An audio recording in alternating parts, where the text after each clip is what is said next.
Hello friends, so far in this lecture you have seen about spring mass damper system, equation of motion, longitudinal mode, phugoid mode, lateral directional mode, different modes, spiral, roll, Dutch roll mode, and introduction to SAS, stability augmentation system.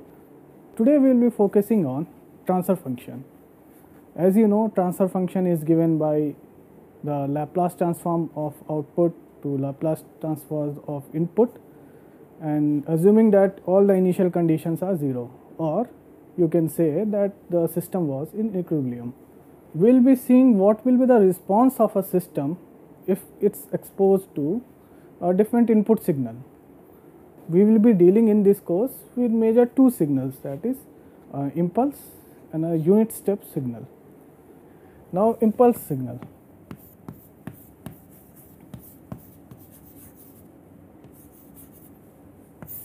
Mathematically it is defined as it is very large at t equals to 0. Second, it is very small for t greater than 0. And third, integral is 1. These are the basic property of an impulse signal. Now the shape of the signal doesn't matter. It can be either a rectangular shape or triangular shape, but it must satisfy this following conditions. Now practically a signal with a very large magnitude, it's practically impossible. So we assume that a signal for a short duration which is having an area of unit, or you can say integral in 1. So assuming this is a step signal, your duration will be zeta and its amplitude is 1 by zeta. So overall area is 1. Or in case of this signal, my amplitude will be 2 zeta and my duration will be 1 zeta. See, area is half into 2 zeta into 1 zeta, which will be 1. We have seen about impulse signal, so we will be seeing about unit step signal. Now where this impulse signal is, physically you can see this impulse signal during some collision, or when an object hits. For example, when you hit a nail with a hammer, the force is known as an impulse. Even for spring mass system, if you apply force for very short duration, the response of that system will be due to impulse. That response is called as impulse response. Now the second signal is unit step signal.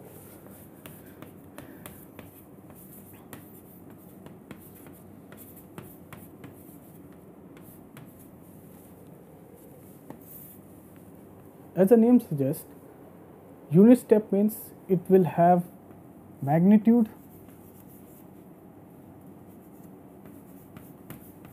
equal to 1 for t greater than equal to 0, and magnitude is 0 for t less than 0.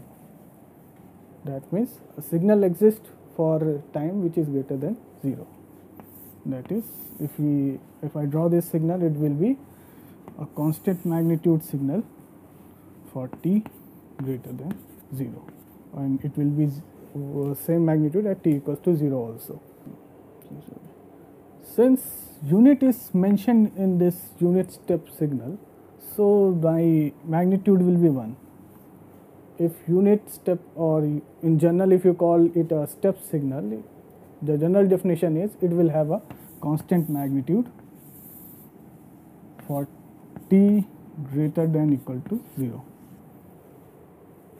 Now we will be seeing how the system responds when this input signal are given to its transfer function.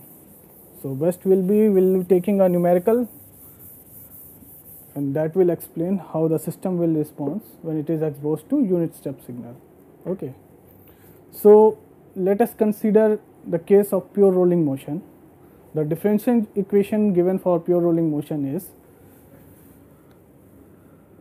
pure rolling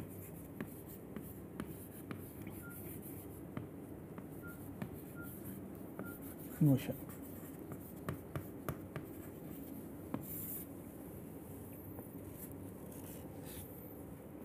minus dl by d delta A into delta A plus dl upon dp into delta of p equals to ix delta of phi double dot. Now further solving this differential equation, we will get minus of 1 by Lp into delta p dot plus delta p equals to minus L delta A delta of delta A divided by Lp. Now these equations has already been solved in previous lecture, so I am not solving step by step solution of this equation.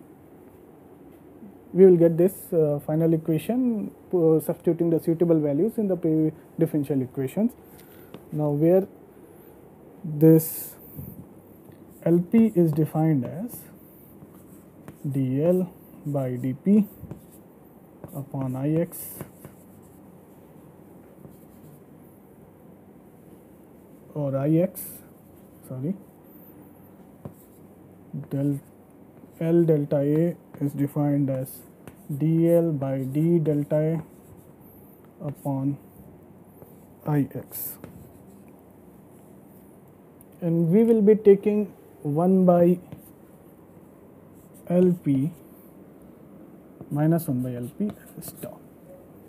Now substituting this value in this differential equation, we will get finally delta p in time domain equals to minus delta A upon Lp 1 minus e to power minus t by tau into delta of delta A. So solving for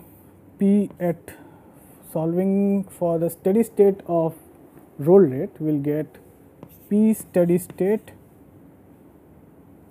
at t equals to infinity equals to minus L delta A upon Lp into delta of delta A. As you know, steady state is at t equals to infinity, what will be the value? It's known as steady state. Okay. Now since you know that we can write delta A, L delta A as CL delta A QSB by Ix, and L P as CLP B by 2 U naught QSB divided by Ix. Now substituting these two values in this equation, we will get PSS equals to minus CL delta A into QSB by IX, CLP B by 2 U naught QSB by IX into delta of delta A, or PSS B by 2 U naught equals to minus CL delta A by CL P into delta of delta A. For this differential equation, we have seen the steady state given by this particular equation.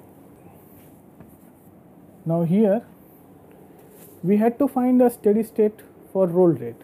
Now suppose we measure the value of this roll rate from instrumentation for an aircraft, which can be easily measured using rate gyros. Suppose that if we measure these values, so using the measured values, if you know the geometric dimension of my aircraft, I can easily get the value of CL delta A and CL delta P. So this is a very good method of finding the derivatives of an aircraft using the measured value of steady state. This technique of deriving the aerodynamic derivatives using the measured value is known as system identification.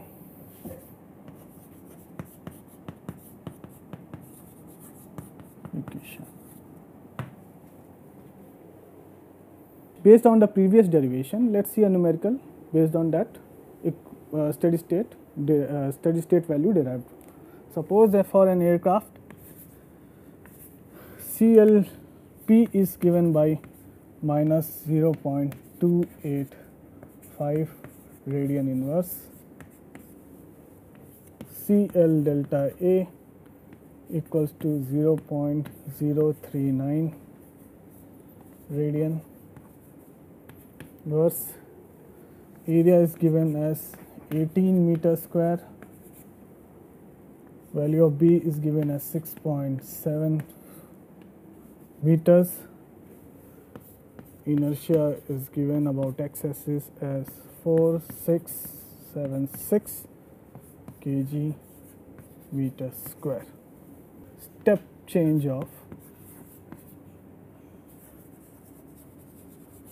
5 degree, that is aileron deflection of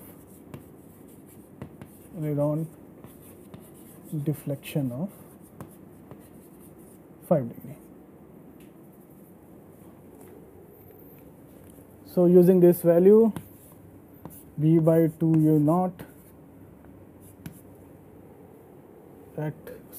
U naught is given as 87 meters per second. B by 2 naught equals to 6.7 by 2 into 87 equals to 0.039 second. Dynamic pressure Q equals to half rho U naught square equals to 4636 Newton meters per meter square. LP will be given as CLP V by 2 U naught QSB upon IX, which is equal to minus 1.32 second inverse. Tau, as you know, it was minus 1 by LP, so tau will be equal to 0.77 seconds. L delta A will be equal to CL delta A QSP upon IX, it is equal to 4.66 second inverse. So steady state value of roll rate will be minus 4.66 into 5 degrees, since the equation for steady state value of roll rate was given by PSS equals to minus of delta A by LP into delta of delta A. So steady state value of roll rate at steady state will be minus of 4.66 into 5 divided by minus 1.32, which will give me 17.8 degree per second. So this is my roll rate, value of roll rate at steady state. As I already told you, if instead of calculating the steady state value of roll rate, if we measure the value of this roll rate from rate gyros, we will be easily able to derive the values of your aerodynamic coefficient CLP, CL delta A, since this geometric values is easy to determine for an aircraft. Let's take another problem for a second degree equation or second order derivative. Suppose for an aircraft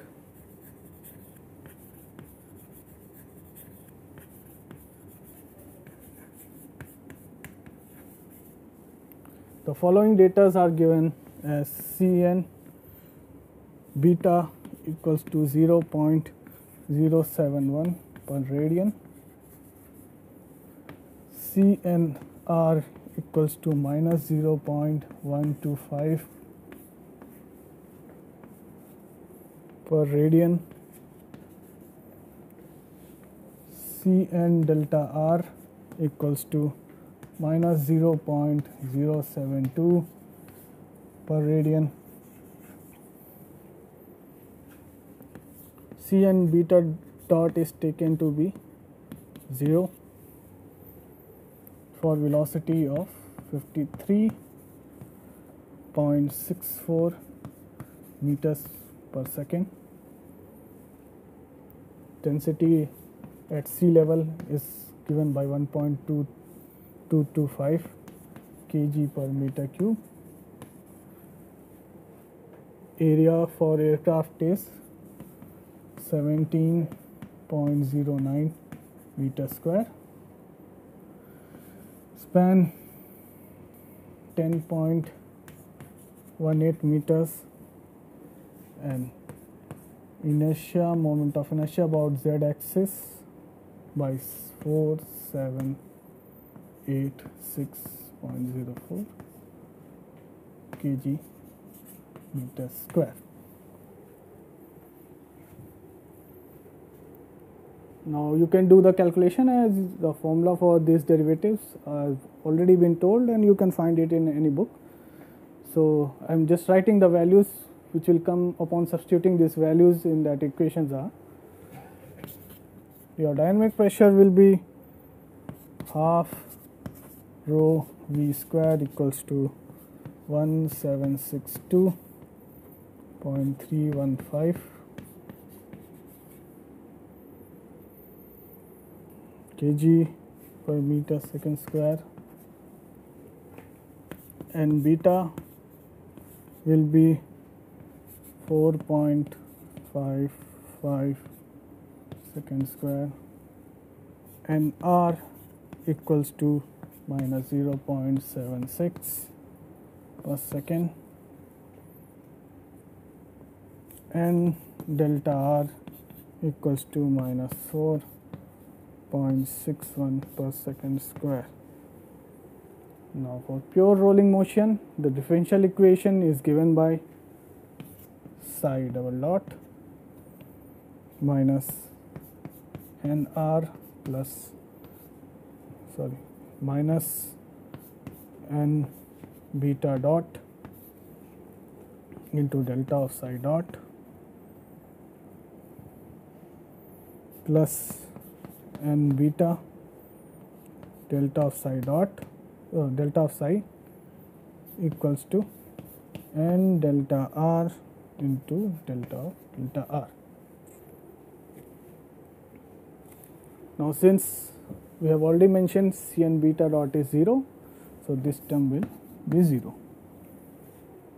So, rewriting this differential equation, we will get, and substituting the values for n beta, n r and n delta r, we will get differential equation as delta of psi double dot, this is delta, equals to minus 0.76 delta psi dot minus 4.55 delta psi minus 4.61 delta of delta r. Now, since psi dot, delta psi dot can be written as delta r, so we will get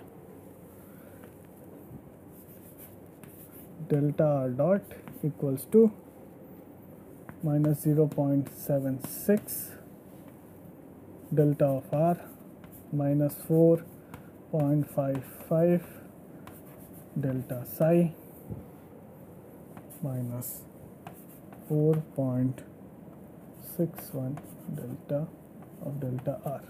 Now, as you can see, using these two differential equations, we can form a state matrix of the differential equation represented by psi delta of psi dot and delta of r dot equals to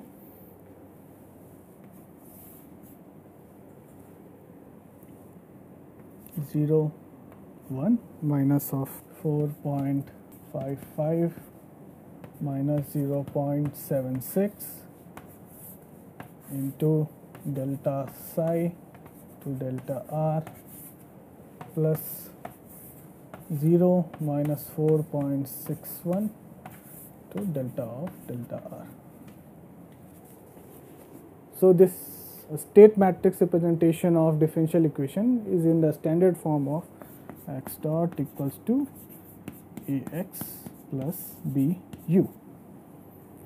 Now, in such case, if you want to form the transfer function of this state matrix, we can use either Cramer rule, or simply you can use a formula as this will be s of I x taking Laplace transform of this state matrix equation Si minus A of x of s equals to bu. So, x of s will be Si minus A inverse into b u of, this is u of s, u of s.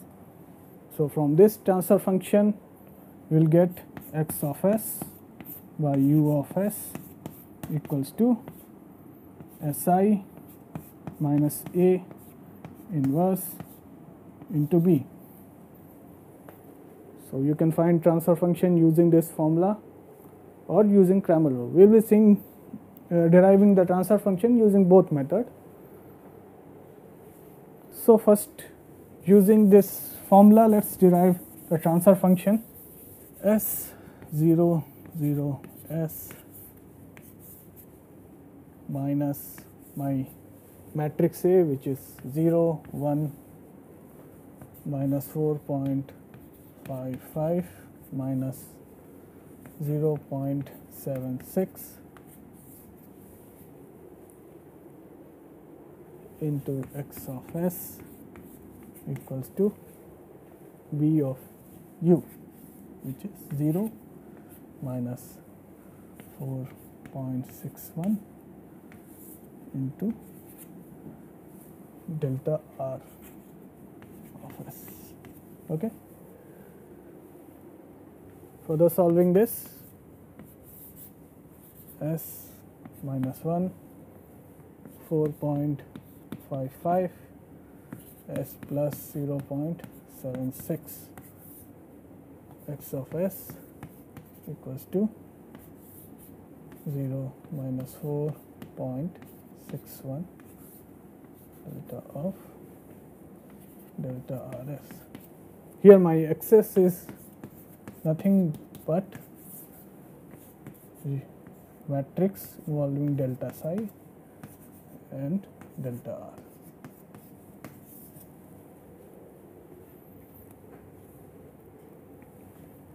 Now, so my S will be S minus 1, 4.55, S plus 0.76 inverse into 0 minus 4.6.6, 4.61.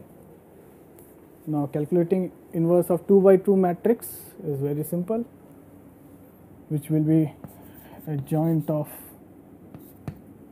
this matrix. This was our A matrix divided by determinant of this matrix, which comes to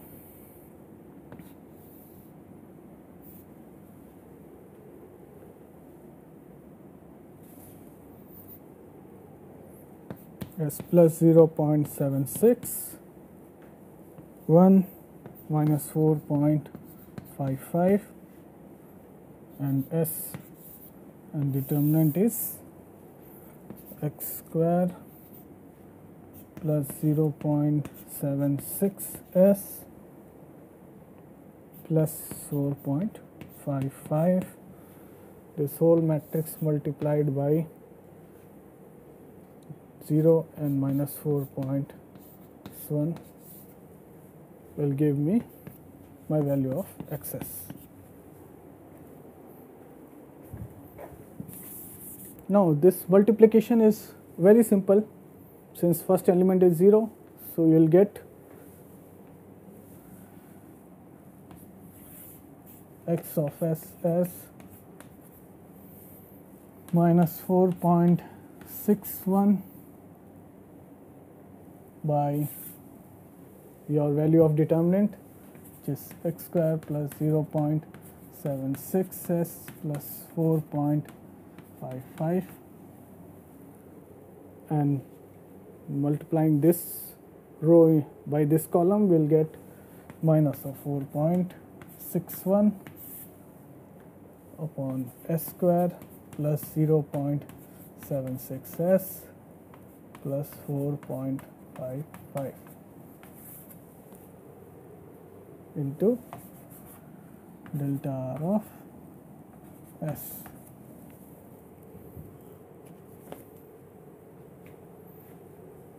So transfer function of this matrix will be, since we know that X of S is nothing but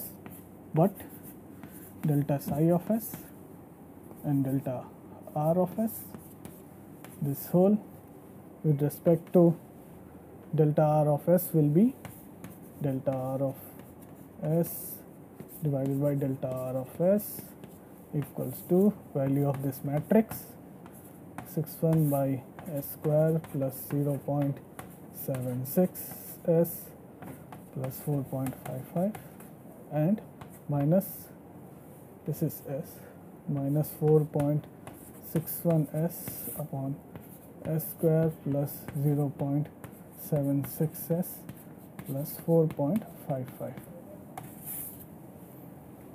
So this is a transfer function for delta psi upon delta R. The transfer function is given by this equation,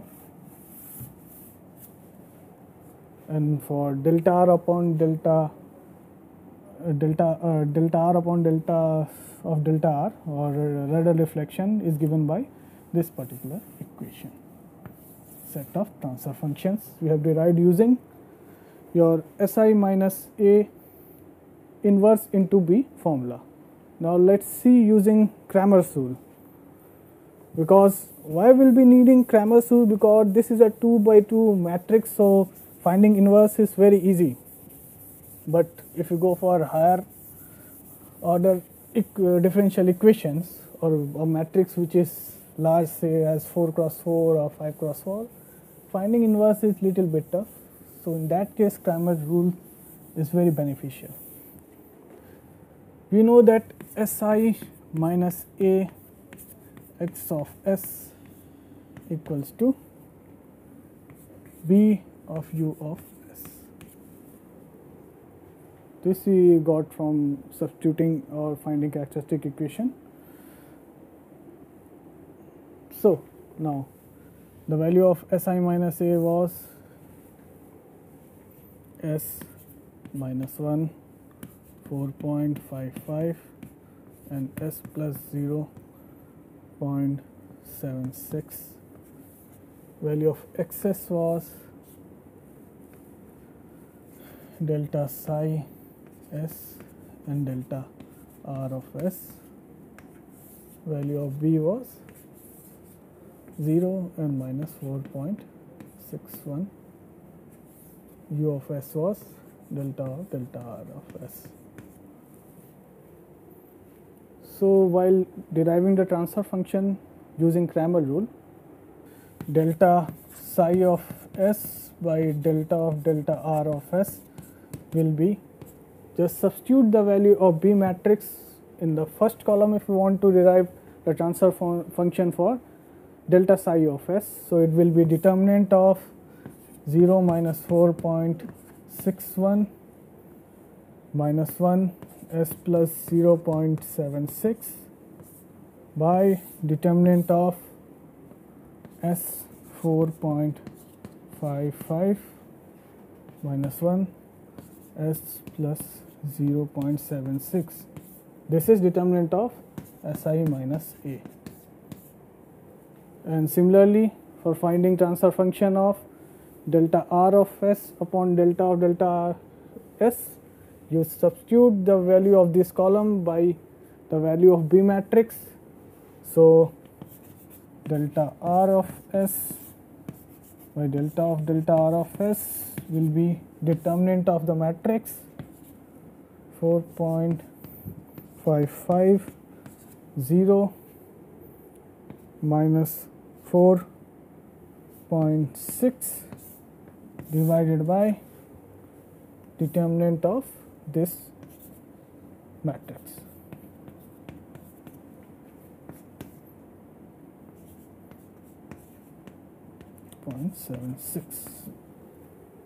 Just solve this equation, you will eventually get the same transfer function as derived from using formula Si minus A inverse of B. Okay. Now the problem related to pure yawing motion. The transfer function for psi s upon delta rs will be minus 4.6 by s square plus 0.76 s plus 4.55, and transfer function for rs upon delta rs will be minus 4.6 s upon s square plus 0.76 s plus 4.55 s. Now when this transfer function step input signal will be applied, let me run this command and you can see the output for step input signal. So these are the responses of transfer function for a unit step signal. Now from the plot, as you can see, the steady state value for rs upon delta rs is 0. Let's see the characteristic of this transfer function's steady state and your settling time. Now the value of settling time for delta r upon delta r of s final value for delta psi upon delta rs is minus 1.01. From final value theorem, as you can see, the value for transfer function delta psi upon delta rs will be minus 1.011, and for delta r upon delta rs will be 0.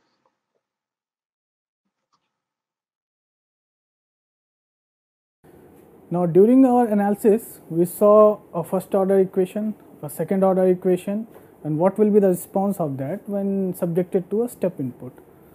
Now I want to discuss what will be the response of a higher order system when it is subjected to a step input. So in that case, the concept of dominant pole comes into role. So I will be explaining what are dominant poles and how system responses to different input signals. So for that, let's take a system which is a second order system cascaded with a first order system. So my second order system, as you know, the standard second order system is represented by omega n square by s square plus 2 zeta omega n s by omega n square. This is my second order system.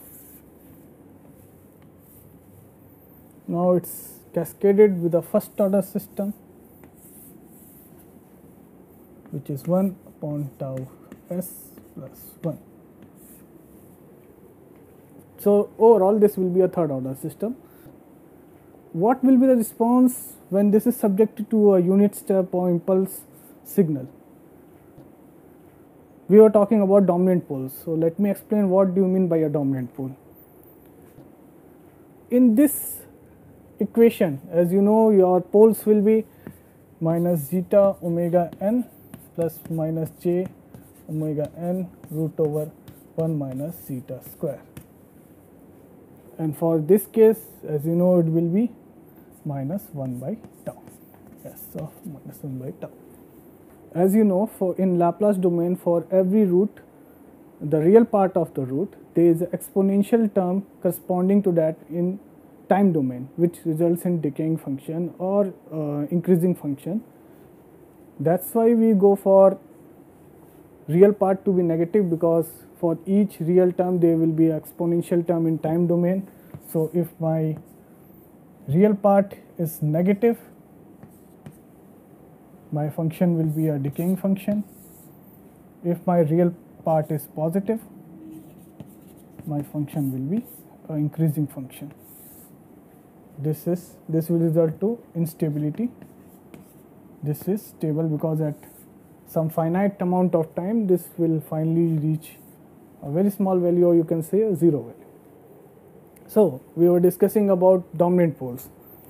So in this case, in this scenario, you can have different cases.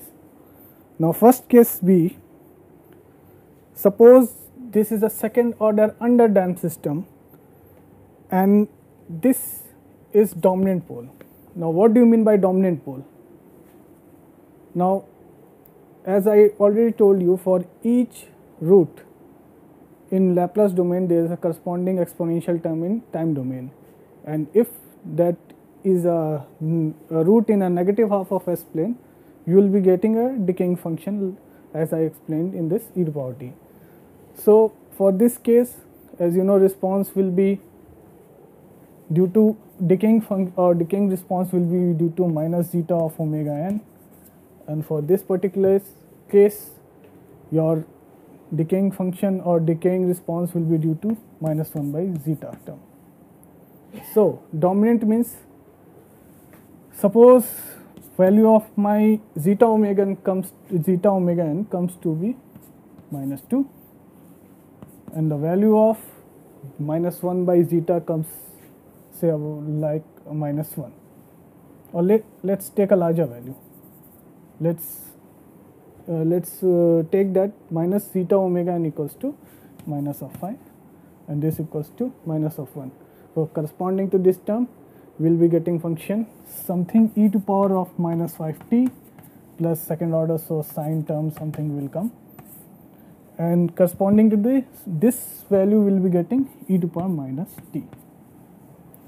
Now since you can see the coefficient of this function is minus of 5t, so the function will decay rapidly.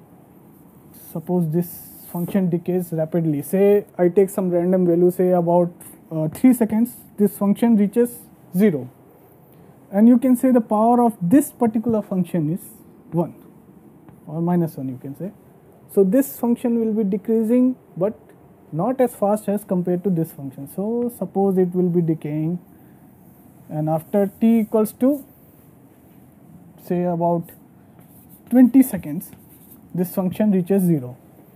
So in this case my whole response depends on the root of first order function.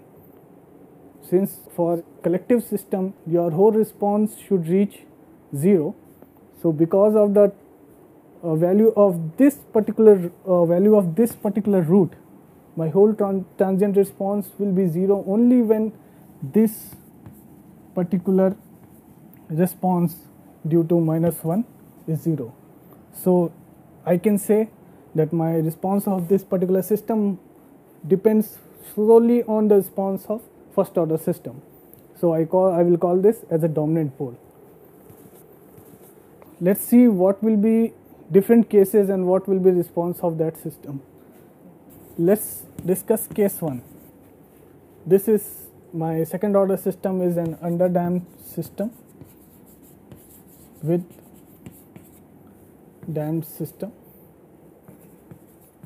with second order poles as dominant pole.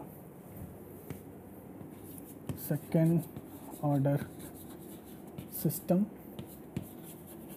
dominant pole.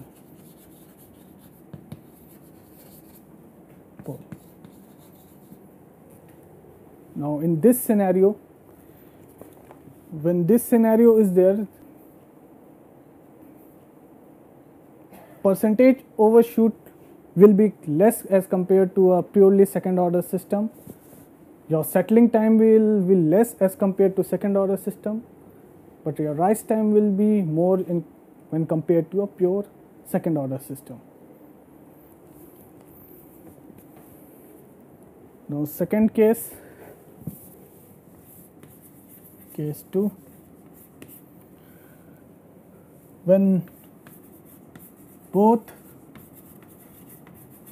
first order pole and second order pole are dominant poles, that is, this is my Laplace domain. My first order pole correspond to some value, say minus 1 by zeta, 1 by tau, and your second order poles will be, as you know, there will be two conjugate poles, so it lies somewhat about here, so that is all coincide in the same particular line. Then in this case both first order and second order are dominant poles. The result in this case will be, you will get a critically damped system which will be very similar to a second order system. The response will be similar to a second order critically damped system.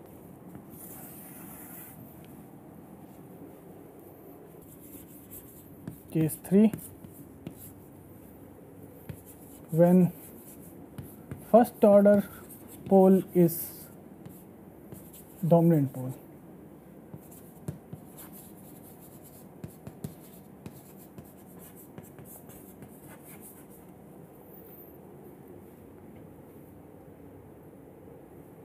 When this is a scenario, your response will be similar to second order over damped system.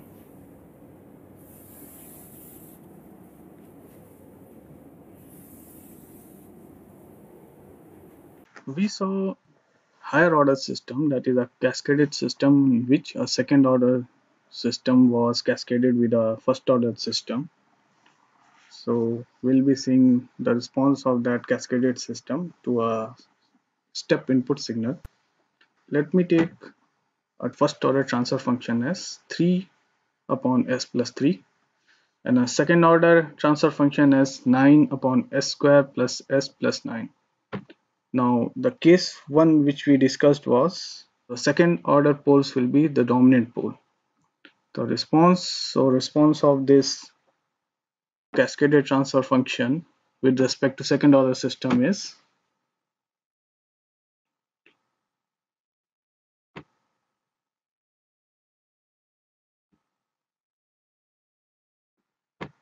the response of this cascaded system to step input signal will be, for case 1,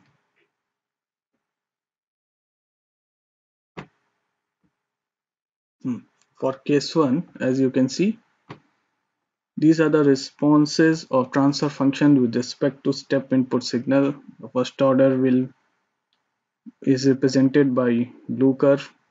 Your pure second order system is represented by red, and your cascaded system is represented by this orange curve. Now, as per the properties of the cascaded system, since the roots of the second order system are the dominant poles, so the characteristic of this will be, as discussed in the class, the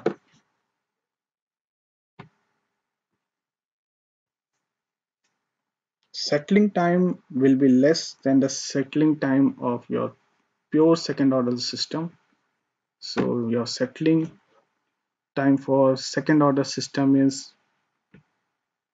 7.64 seconds, while for cascaded system it's 6.93. As you can see, the settling time for cascaded system is less than the settling time of pure second order system. And your percentage overshoot for the cascaded system will be less as compared to your second order system. Now this is the value of percentage overshoot for pure second order system. You can see peak amplitude is 1.58, and for cascaded system the value of peak amplitude is 1.38. So percentage overshoot has decreased from 58.3 to 38.3 percentage. Similarly, we told that for a cascaded system, your rise time will be greater than the rise time of pure second order system. The rise time for pure second order system is 0.395 seconds, whereas for cascaded system it's 0.532.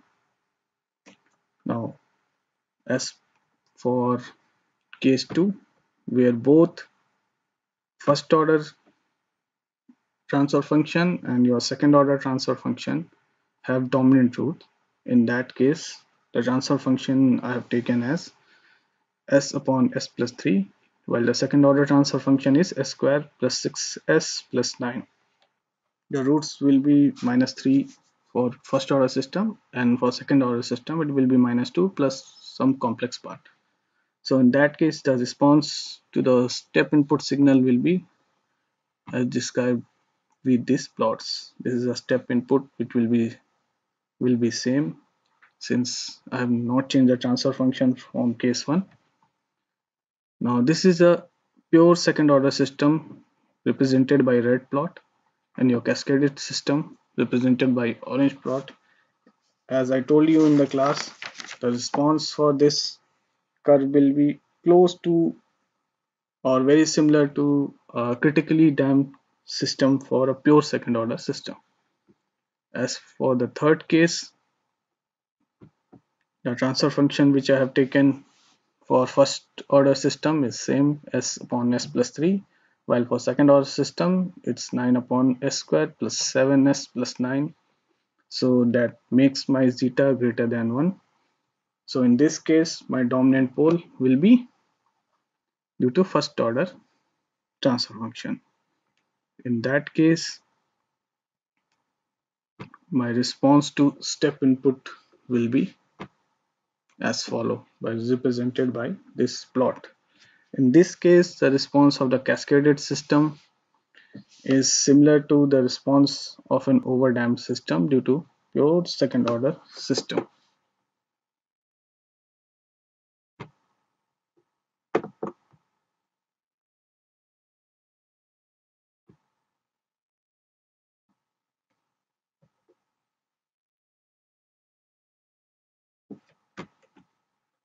So far we have discussed about second order system, first order system, your cascaded system, what will be the response of that when exposed to step input or impulse signal.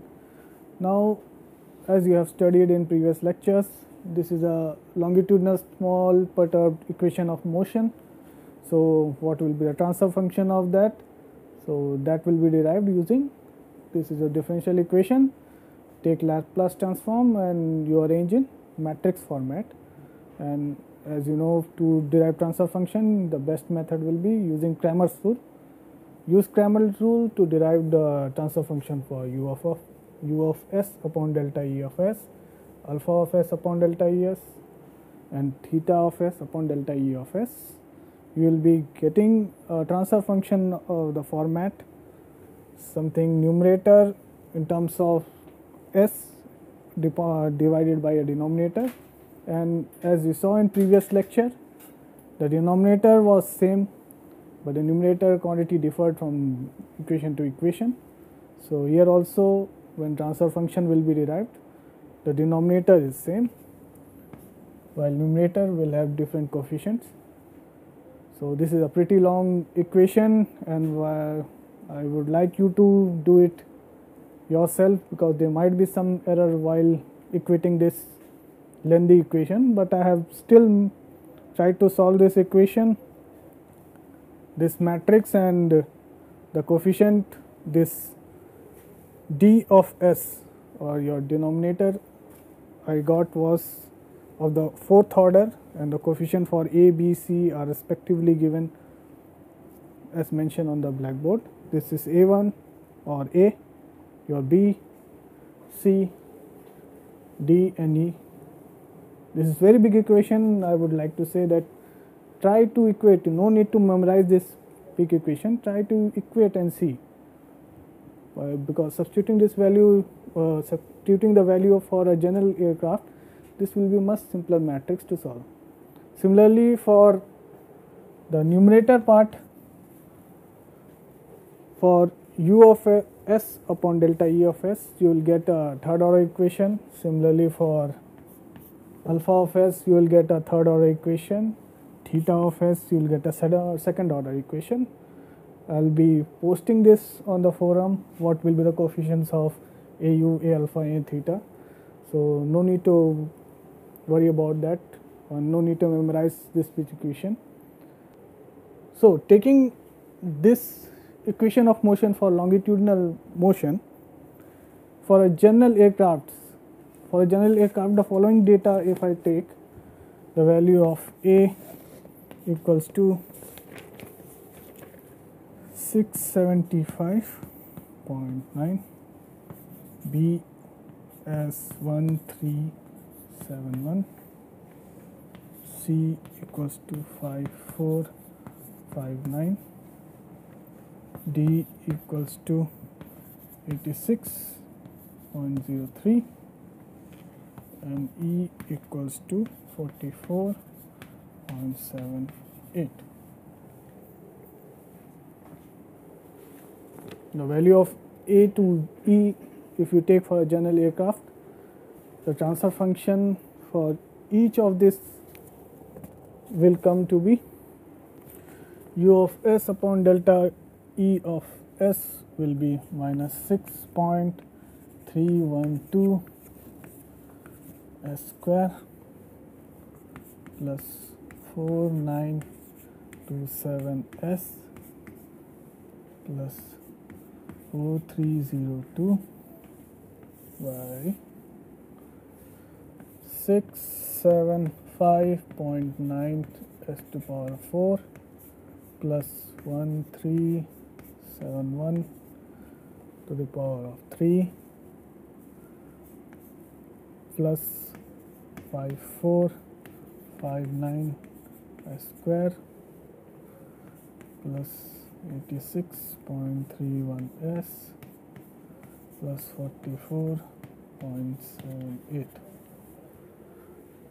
Your alpha of s upon delta E of s will be minus 0.746 s cube minus 208.3 s square minus 2.665 s minus 1.39 divided by 675.94 plus 1371 s cube plus 5459 s square plus 86.31 s plus 44.78.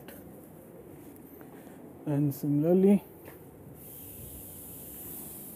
my value of theta s upon delta E of s will be minus 208.1 s square minus 136.9 s minus 2.380 divided by the same denominator. I won't be writing that. Okay. As you have seen in previous section, we derived transfer function for longitudinal perturbed equation of motion. Similarly, we can derive transfer function for lateral direction equation of motion. The set of equation or differential equation is given by these formulas. Now again you have to apply Laplace transform and write it in matrix form, and as we know, using Cramer rule you can derive transfer function for different variables of lateral directional equation of motion. Now I haven't derived the full equation. What I will do, I will put that the full transfer function on the forum and you can check. Now based on this transfer function and using a data for a aircraft, my transfer function for different variables will be given by this transfer functions, these equations, where since you know that lateral directions are controlled by two deflection surfaces, that is aileron and rudder. So transfer functions related to ailerons are given by this particular set of equations, while for rudder it's given by this particular set of equations. I would like you to practice more problems on transfer functions. Thank you.